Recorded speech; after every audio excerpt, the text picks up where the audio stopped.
When it comes to garbage disposals, I can't say I've ever put a lot of thought into them until it came time for us to get a new one. We did our research. We wanted one that was really strong, but also really quiet. And we ended up with the InSinkErator, and this thing is awesome. Here's what it looks like under the sink, and then here is what it looks like in the sink. And then once we have our water going, we use this little button here that turns it on.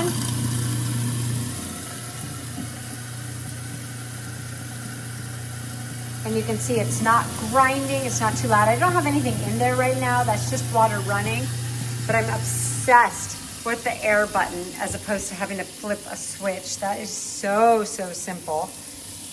And this is just a fabulous garbage disposal. Love, love, love it. And you're gonna love it as well.